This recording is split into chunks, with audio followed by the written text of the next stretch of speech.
नमस्कार, मैं रवीश कुमार। उपराष्ट्रपति जगदीप धनखड़ दिसंबर महीने में विपक्ष के 60 सांसदों ने इनके खिलाफ अविश्वास प्रस्ताव लाया था। आरोप था कि विपक्ष को बहुत टोकते हैं, असहमतियों का मजाक उड़ाते हैं, विशेषाधिकार हनन के नोटिस का बेजा इस्तेमाल करते हैं, मगर अविश्वास प्रस्ताव खारिज हो गया। उपसभापति ने कहा कि इस प्रस्ताव का मकसद उपराष्ट्रपति की मर्यादा को टारगेट करना था। अब हमारा सवाल है, उपराष्ट्रपति जगदीप धनखड़ ने सुप्रीम कोर्ट को टारगेट कर क्या उसकी मर्यादा बढ़ा दी? क्या उनके बयान कोर्ट की गरिमा को बढ़ाने वाले हैं? जो शख्स अपने संवैधानिक दायित्वों के निर्वाह को लेकर पक्षपात के आरोपों से घिर जाते हों, उपराष्ट्रपति बनने के पहले 2019 से 2022 के बीच जगदीप धनखड़ पश्चिम बंगाल के राज्यपाल भी थे। एक नहीं दर्जनों उदाहरण दिए जा सकते हैं किस तरह मुख्यमंत्री ममता बनर्जी के खिलाफ अपने बयानों से विवाद पैदा कर देते थे। कभी ट्वीट कर देते थे कि राज्य यूनिवर्सिटी के 24 वाइस चांसलर की नियुक्ति अवैध तरीके से हुई है। कभी लिख देते थे सरकार तुष्टीकरण कर रही है। विपक्षी दलों के लिए बंगाल में कोई जगह नहीं। एक राज्यपाल के तौर पर उन्होंने मीडिया से, जनता से, सिविल सोसाइटी से चुप्पी तोड़ने की अपील कर दी थी। बंगाल में रहते हुए मुख्यमंत्री को और उपराष्ट्रपति बनने के बाद सुप्रीम कोर्ट को। आपको एक किस्सा याद दिलाना चाहता हूं। हामिद अंसारी जब उपराष्ट्रपति थे तब उनके मजहब और उनकी निष्ठा को लेकर जब तब ट्रोल कर दिया जाता था, ट्विटर पर ट्रेंड हो जाता था। तब भी उपराष्ट्रपति पद की गरिमा की परवाह नहीं की जाती थी। और अब तो इस पद पर धनखड़ साहब बैठे हैं, वे इस पद पर बैठकर सुप्रीम कोर्ट को टारगेट कर रहे हैं, तो अब भी इस पद की गरिमा की परवाह नहीं की जा रही है। जब उपराष्ट्रपति सुप्रीम कोर्ट को टारगेट करने लग जाएं, तो आपको चिंता करनी चाहिए कि इस देश का भविष्य क्या होने वाला है। हमारा आपका किसी का भी अभिभावक सुप्रीम कोर्ट ही है। हर नागरिक के लिए अंतिम अदालत वही है। सुप्रीम कोर्ट जरा भी कमजोर होता है, अंतिम पंक्ति में खड़ा आम आदमी कांपने लग जाता है, क्योंकि उसकी रक्षा का अंतिम भरोसा इसी सर्वोच्च न्यायालय पर टिका होता है। इसलिए पिछले 10 साल में सुप्रीम कोर्ट की भूमिका की लगातार समीक्षा होती रही है। इस सिलसिले में आप चीफ जस्टिस के पद से रिटायर हुए DY चंद्रचूड़ के कार्यकाल की समीक्षा में लिखे गए तमाम लेख उठाकर देख सकते हैं। सुप्रीम कोर्ट के हाल के फैसले बीजेपी की राजनीति पर प्रहार करते हैं। योगी सरकार ही नहीं, बीजेपी की कई सरकारें अपराध में नाम आने पर बुलडोजर से किसी का घर गिराने लग जाती थीं। सुप्रीम कोर्ट के जस्टिस BR गवई और जस्टिस KV विश्वनाथन की बेंच ने साफ साफ कह दिया कि बुलडोजर से घर गिराना अवैध, असंवैधानिक काम है। संभल में मस्जिद के सर्वे के नाम पर तनाव पैदा करने की कोशिश की गई। सुप्रीम कोर्ट ने सर्वे पर रोक लगा दी। यह फैसला चीफ जस्टिस संजीव खन्ना और जस्टिस PV संजय कुमार की बेंच का था। कहा कि शांति और सद्भावना बनी रहनी चाहिए। Justice JB Pardiwala, justice R Mahadevan की बेंच ने तमिलनाडु के राज्यपाल के कुछ फैसलों को अवैध ठहरा दिया। चीफ जस्टिस संजीव खन्ना ने वक्फ कानून में की जा रही ज्यादतियों को लेकर ऐसे ऐसे सवाल पूछ दिए कि सरकार को जवाब देने के लिए 7 दिनों का समय मांगना पड़ गया। क्या इन वजहों से किसी को परेशानी हो रही है? क्या इन वजहों से कोई उपराष्ट्रपति को आगे कर रहा है?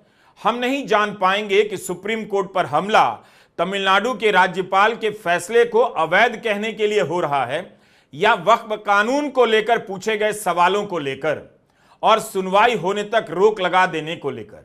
19 अप्रैल को जिस तरह से सुप्रीम कोर्ट को टारगेट किया गया, वह किसी को भी चिंता में डालने वाली बात है। कोर्ट खुलने से पहले 3-3 हैशटैग ट्रेंड करने लग गए। ट्विटर पर खुलकर सुप्रीम कोर्ट के लिए अशोभनीय भाषा का इस्तेमाल किया जाने लगा, जिसे आप गाली भी कह सकते हैं। जो सरकार अपनी आलोचना में लिखे गए ट्वीट को नोटिस भेजकर हटाने के निर्देश देती रहती है, वह क्यों खामोश है? क्या उसे पता नहीं कि सुप्रीम कोर्ट को लेकर अपशब्द कहने वाले कौन लोग हैं? अगर ये सरकार के समर्थक नहीं होते तो क्या सरकार चुप रह जाती? यही नहीं, इन सब के बीच तमिलनाडु के राज्यपाल उपराष्ट्रपति से मुलाकात भी करते हैं, जिनके फैसले को सुप्रीम कोर्ट ने अवैध कहा है, और इस मुलाकात की तस्वीर सार्वजनिक की जाती है। आखिर उपराष्ट्रपति और राज्यपाल की यह मुलाकात क्या संदेश देना चाहती है? कि राज्यपाल को कोर्ट ने मेडल दिया है? अवैध बोलकर कुणाल कामरा पर एफआईआर हो जाती है, लेकिन सुप्रीम कोर्ट को खुलेआम अनाप शनाप कहा जा रहा है। और ऐसा कहने वाले कौन हैं, ट्विटर की भाषा से उनकी राजनीति का पता चल जाता है। क्या यह केवल संयोग है या प्रयोग भी कि उपराष्ट्रपति जगदीप धनखड़ सुप्रीम कोर्ट को टारगेट करते हैं और सुप्रीम कोर्ट के खिलाफ ट्विटर पर ट्रेंड करने लग जाता है। यही नहीं, उनके बयान के 2 दिनों के बाद यानी 19 अप्रैल को बीजेपी के सांसद निशिकांत दुबे ट्वीट करते हैं, कानून यदि सुप्रीम कोर्ट ही बनाएगा तो संसद भवन बंद कर देना चाहिए। ये कहते हैं बीजेपी के सांसद। क्या इससे कोर्ट के खिलाफ हैशटैग के अभियानों का हौसला नहीं बढ़ता होगा? उम्मीद है आप इस वीडियो को ध्यान से देखेंगे। संविधान के प्रावधानों को समझने के लिए, सुप्रीम कोर्ट के अधिकारों को समझने के लिए और आपकी नजरों के सामने क्या क्या खत्म किया जा रहा है, उनके खत्म हो जाने के बाद अपने जर्जर भविष्य को देखने के लिए इस वीडियो को पूरा देखेंगे। इतनी मेहनत से आपको कोई नहीं बताएगा। हमसे आपसे कहा जाता है सुप्रीम कोर्ट का फैसला है, सम्मान कीजिए, लेकिन उपराष्ट्रपति क्या कर रहे हैं? बीजेपी के सांसद क्यों कह रहे हैं कि कानून कोर्ट बनाएगा तो संसद भवन बंद कर देना चाहिए, और संसद मनमाना कानून बनाने लग जाए तो जनता को कहां जाना चाहिए, क्या करना चाहिए? लेकिन उपराष्ट्रपति जगदीप धनखड़ को लगता है फैसला पसंद नहीं आया। उन्होंने राज्यसभा के इंटर्न के विदाई समारोह में सुप्रीम कोर्ट को लेकर कितना कुछ कहा। कहने लगे आर्टिकल 142 लोकतांत्रिक ताकतों के खिलाफ न्यूक्लियर मिसाइल बन गया है। न्यायपालिका को 2400 घंटे मिला हुआ है। कुछ जज ऐसे हैं जो सुपर पार्लियामेंट की तरह काम करते हैं, उनकी कोई जवाबदेही नहीं क्योंकि कोई कानून लागू नहीं होता। जजों पर सीधा हमला करने लग गए। कहते हैं संसद में आप क्रिटिकल सवाल पूछ सकते हैं, जजों से नहीं। संवैधानिक कोर्ट को कैसे काम करना चाहिए, इस पर उपराष्ट्रपति सुझाव देने लग गए। संवैधानिक बेंच के गठन से जुड़े आर्टिकल में संशोधन की बात करने लग गए। संवैधानिक पद पर बैठे उपराष्ट्रपति क्या ऐसा कर सकते हैं? क्या यह बताना उपराष्ट्रपति का काम है कि संवैधानिक बेंच में कितने जज होने चाहिए? राज्यसभा के सभापति भी हैं, राज्यसभा के इंटर्न के सामने सुप्रीम कोर्ट के बारे में इस तरह से बोलने लग गए। So we have judges who will legislate, who will perform executive functions, who will act as super parliament, and absolutely have no accountability because law of the land does not apply to them. Supreme court के justice जेबी पारदीवाला और justice R Mahadevan ने एक बहुत लंबा खेल खत्म कर दिया। विपक्ष की सरकारों के विधानसभा में पास किए हुए कानून को महीनों नहीं बल्कि कई बार साल 1.5 साल तक मंजूरी नहीं दी जा रही थी। राज्यपाल मंजूरी के नाम पर इन विधेयकों को लटका रहे थे। जब उसे लेकर सुप्रीम कोर्ट में चुनौती दी गई तो इन बिलों को राष्ट्रपति के पास विचार के लिए भेजा जाने लगा। मोदी सरकार के नियुक्त राज्यपाल कानून की भावना का आदर ना करें, विधानसभा की भावना का सम्मान ना करें, अवैध काम करें, वो ठीक है। कोर्ट ने विधानसभा की स्वायत्तता बहाल कर दी तो कहा जा रहा है कोर्ट कानून बना रहा है। अब आते हैं उस बयान पर जो आर्टिकल 142 को लेकर उपराष्ट्रपति ने दिया है। कहा है इसका इस्तेमाल सुप्रीम कोर्ट मिसाइल की तरह कर रहा है। आपको 2 केस की याद दिलाना चाहता हूं। मंदिर निर्माण के फैसले में इसी आर्टिकल 142 का सुप्रीम कोर्ट ने इस्तेमाल किया। 142 के तहत ही सुप्रीम कोर्ट ने मस्जिद बनाने के लिए 5 एकड़ की जमीन देने का आदेश दिया। अदालत ने कहा वह ऐसा इसलिए कर रही है क्योंकि जो गलत हुआ है उसकी भरपाई की जानी चाहिए। अदालत को भी मस्जिद निर्माण को लेकर स्टेटस रिपोर्ट मांगनी चाहिए और इस पर बात होनी चाहिए। मैं आभार व्यक्त करूंगा भारत की न्यायपालिका का, जिसने न्याय की लाज रख ली। राम जन्मभूमि का फैसला पसंद आया तो प्रधानमंत्री मोदी ने कहा कोर्ट ने न्याय की लाज रख ली। लेकिन जिस असंवैधानिक निर्लज्जता से सुप्रीम कोर्ट पर प्रहार हो रहा है वही प्रधानमंत्री चुप क्यों हैं? चंडीगढ़ के मेयर के चुनाव में फ्रॉड हुआ, सुप्रीम कोर्ट ने उस फ्रॉड को पकड़ लिया। उस फ्रॉड के साथ कौन लोग खड़े थे आपको पता है। तब के chief justice DY Chandrachud, justice JB Pardiwala और जस्टिस मनोज मिश्रा ने कहा था, ऐसे फ्रॉड से लोकतंत्र की प्रक्रिया का गला नहीं घोटा जा सकता है। हम आर्टिकल 142 के तहत अधिकारों का इस्तेमाल करेंगे और ऐसा नहीं होने देंगे। अब समझ में आ रहा है कि क्यों उपराष्ट्रपति को आर्टिकल 142 में मिसाइलें नजर आ रही, क्योंकि अगर यह नहीं होता तो आपके साथ जो फ्रॉड किया जा रहा है वो कभी पकड़ में नहीं आता। चंडीगढ़ के मेयर के चुनाव में फ्रॉड का प्रयोग सफल हो जाता। अगर सुप्रीम कोर्ट के पास आर्टिकल 142 के तहत अधिकार नहीं होता तो इलेक्टोरल बॉन्ड का असंवैधानिक और फ्रॉड कानून आज तक चल रहा होता। इसलिए सुप्रीम कोर्ट को आर्टिकल 142 के तहत अधिकार दिया गया है ताकि संसद बहुमत के नशे में जनता का गला ना घोट दे।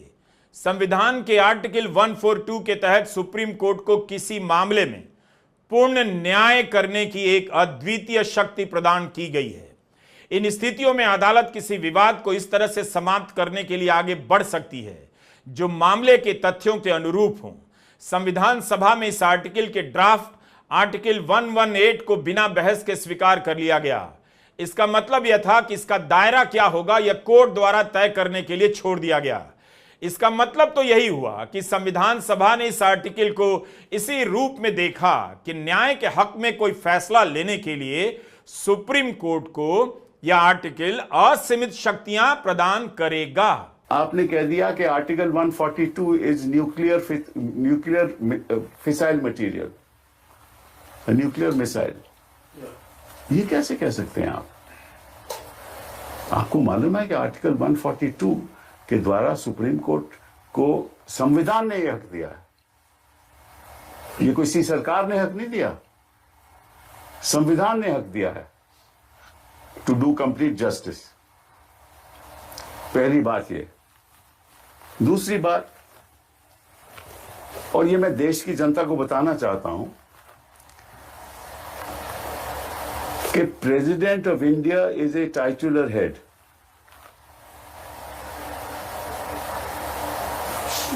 जब प्रेसिडेंट अपनी फंक्शंस करती हैं, वो कैबिनेट की एडवाइस के अनुसार करते हैं।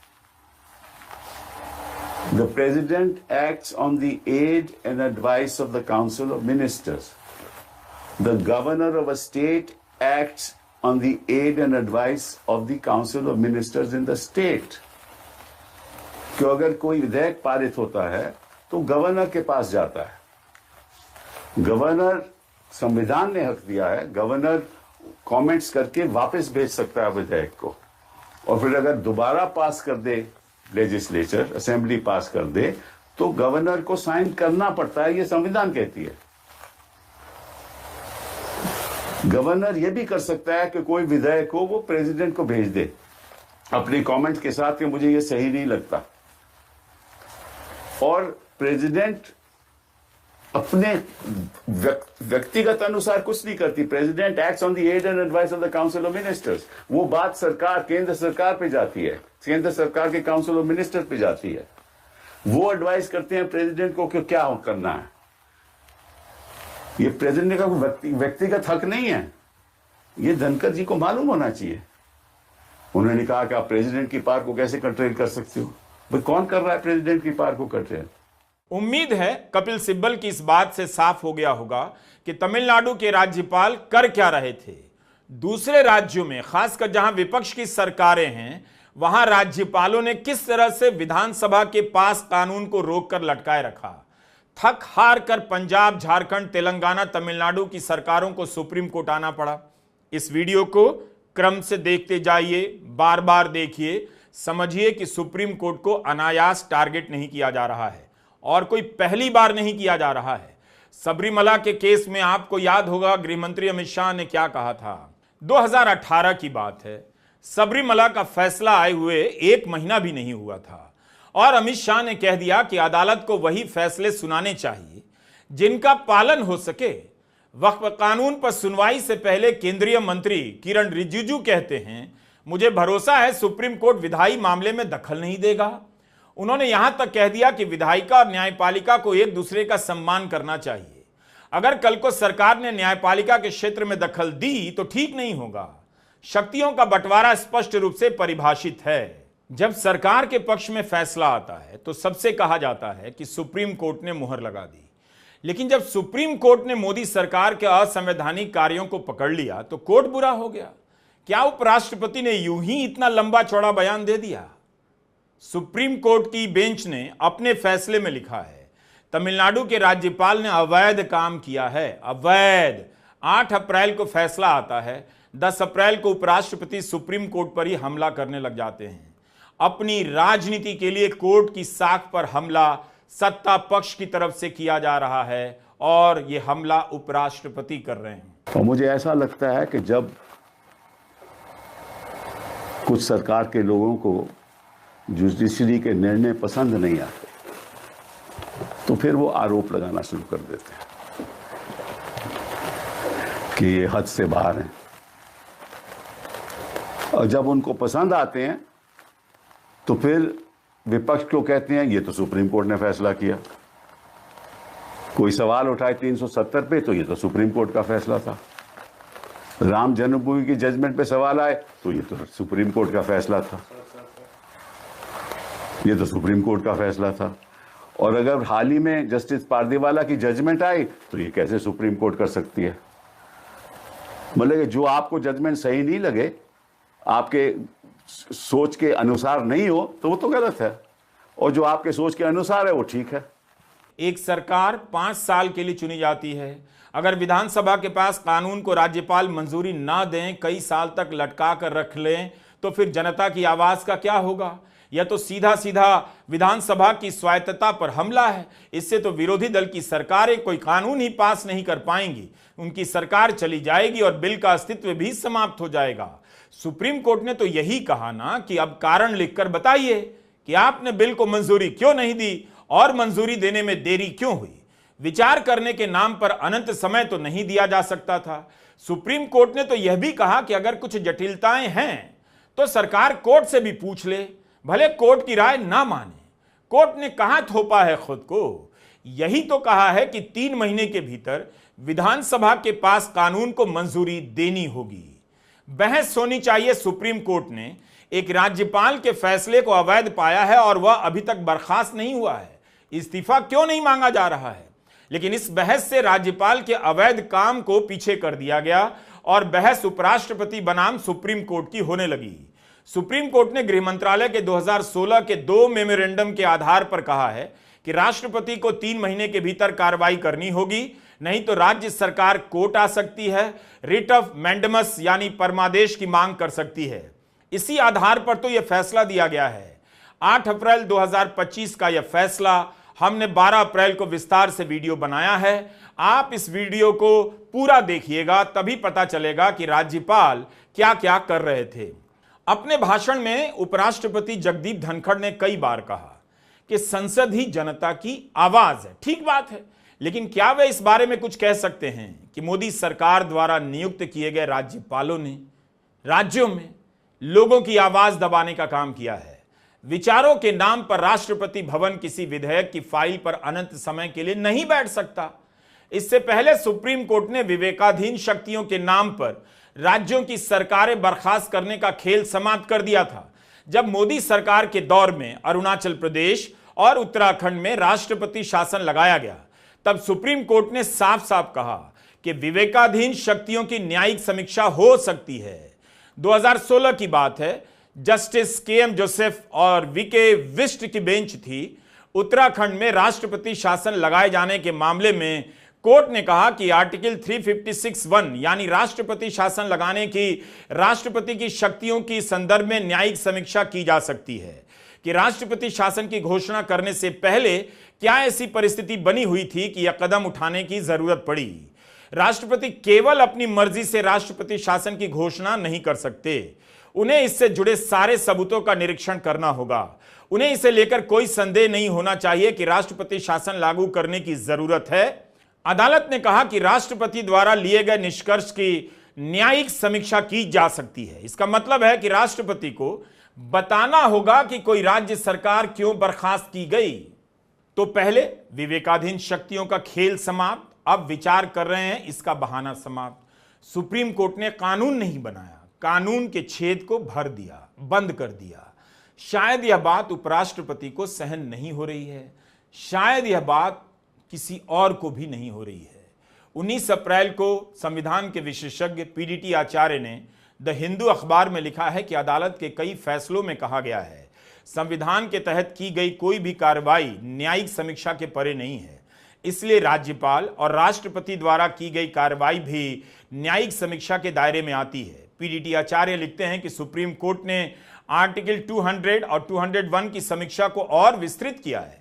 ऐसा कर अदालत ने एक ऐसी संवैधानिक प्रक्रिया में संतुलन बहाल किया है जो संवैधानिक पद पर बैठे व्यक्तियों की मनमानी या निष्क्रियता के कारण दबाव में थी। When executive, the government is elected by people, the government is accountable to parliament. The government is accountable to the people at election. There is a principle of accountability in operation. In parliament, you can ask questions, critical questions, because the governance is by the executive. But if this executive governance is by judiciary, how do you ask questions? Whom do you hold accountable in election?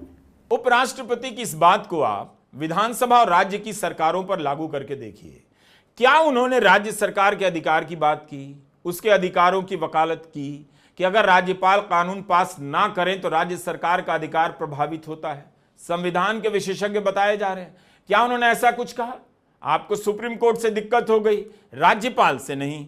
क्या राज्यपाल court से ऊपर हो गए हैं?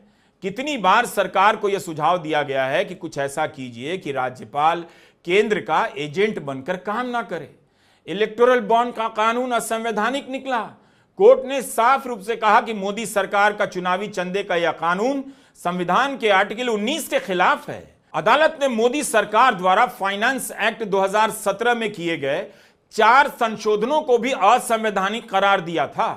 Court ने अपने आदेश में कहा कि यह कानून ऐसा है, इससे भारत की चुनावी प्रक्रिया की पारदर्शिता कम होती है और कुछ चुनिंदा कॉरपोरेट का दबदबा बढ़ता है। इलेक्टोरल बॉन्ड मामले में सुप्रीम कोर्ट ने कहा था, दानदाता की निजता की रक्षा और मतदाता के जानने के अधिकार के बीच संतुलन बनाना जरूरी है।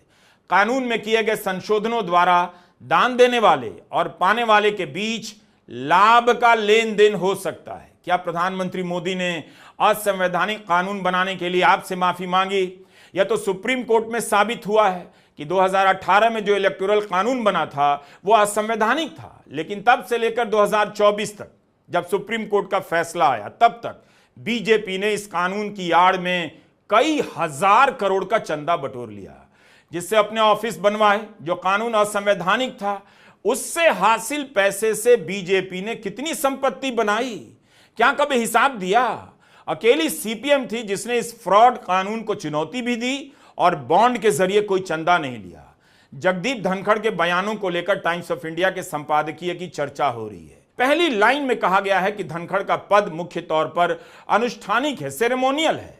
उपराष्ट्रपति ऐसे बयान देकर अपने दायरे से बाहर जा रहे हैं, इसलिए नीति, राजनीति और न्यायपालिका के फैसलों पर उपराष्ट्रपति का कोई लोकस स्टैंडाई नहीं है, यानी इन मामलों से उनका कोई सरोकार नहीं। ऐसा पहली बार नहीं कि धनखड़ के बयान उनके संवैधानिक पद की गरिमा के अनुरूप नहीं है, मगर उन्होंने इस बार जो कहा है वो सबसे दुर्भाग्यपूर्ण है। टाइम्स ऑफ इंडिया ने लिखा है, उनके बयान का सबसे बुरा हिस्सा यह है कि आर्टिकल 142 कोर्ट को मिला हुआ न्यूक्लियर मिसाइल है।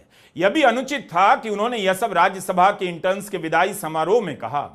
टाइम्स ऑफ इंडिया ने अपने पाठकों से कहा है कि आपके लिए धनखड़ के बयानों की कोई अहमियत नहीं होनी चाहिए। संपादकीय में लिखा गया है कि ऐसे ही प्रतिबंध राज्यपालों और राष्ट्रपति पर होते हैं।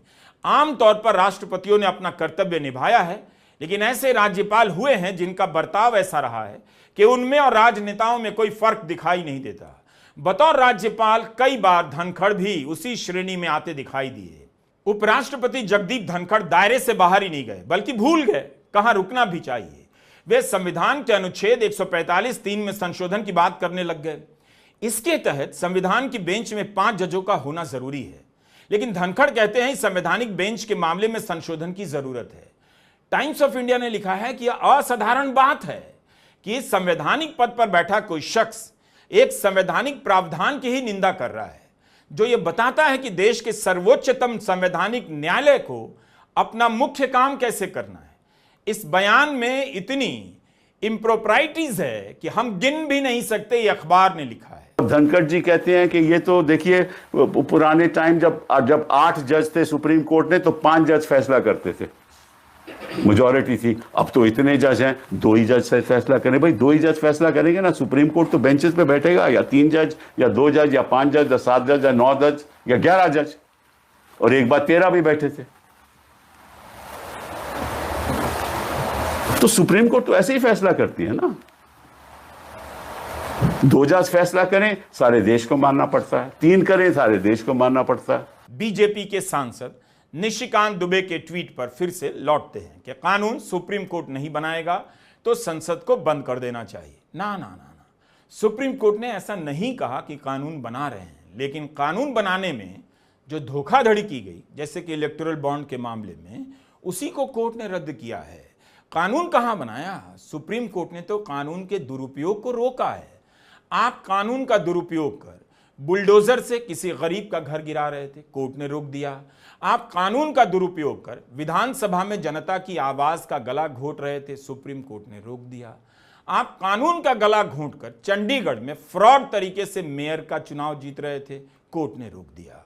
और बीजेपी कैसे ये बात भूल गई कि अगर सुप्रीम कोर्ट अपने इस अधिकार का इस्तेमाल नहीं करता तो आज भारत से लोकतंत्र मिट चुका होता। 1975 में अदालत ने इंदिरा गांधी को चुनावी गड़बड़ियों में आरोपी पाया, उनके चुनाव को अमान्य करार दिया। तब संसद से 39वां संशोधन पास कर प्रधानमंत्री, स्पीकर और राष्ट्रपति के चुनाव को अदालत के दायरे से बाहर कर दिया गया। यानी इंदिरा गांधी के चुनाव को सुप्रीम कोर्ट समेत किसी भी अदालत में चुनौती नहीं दी जा सकती थी।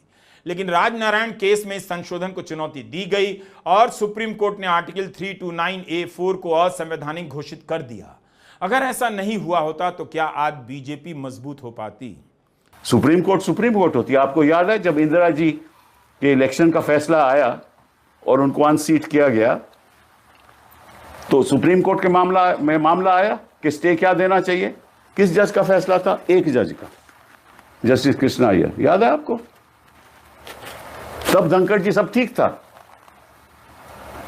क्योंकि अब 2 जज का फैसला है वो गलत है, क्योंकि सरकार के पक्ष में नहीं है। बट कृष्णा अय्यर का फैसला बिल्कुल ठीक था, वो तो एक जज थे। तो ये किस किस्म की बातें हो रही हैं पब्लिक डोमेन में? तब क्या सुप्रीम कोर्ट ने कानून बनाया था, या बहुमत के दम पर कुछ भी कानून बनाने, यहां तक कि लोकतंत्र का गला घोंटने का कानून बनाने के प्रयास को खत्म कर दिया था? क्या किया था? तो बात क्या है कि सुप्रीम कोर्ट के इन फैसले को लेकर सरकार का संयम डोलता नजर आ रहा है। क्या कुछ खेल पकड़ा गया है? क्या कुछ और खेल पकड़ा जाने वाला है? पकड़ा तो गया है। सुप्रीम कोर्ट ने जब ईडी, आयकर विभाग और चुनाव आयोग की करतूतों को पकड़ना शुरू कर दिया, तब भी उपराष्ट्रपति ने ऐसा ही कुछ कहा। ज्यादा पुरानी बात नहीं, सितंबर 2024 की है। उपराष्ट्रपति ने कह दिया, कोर्ट की टिप्पणियों से चुनाव आयोग, जांच एजेंसियों का मनोबल गिरता है। हमें अपनी संस्थाओं को लेकर बहुत सतर्क रहना है। उपराष्ट्रपति कह रहे हैं, यह देश कहां जा रहा है? यही सवाल तो हम उनसे पूछ रहे हैं और आपसे भी, कि आप देश को कहां ले जा रहे हैं?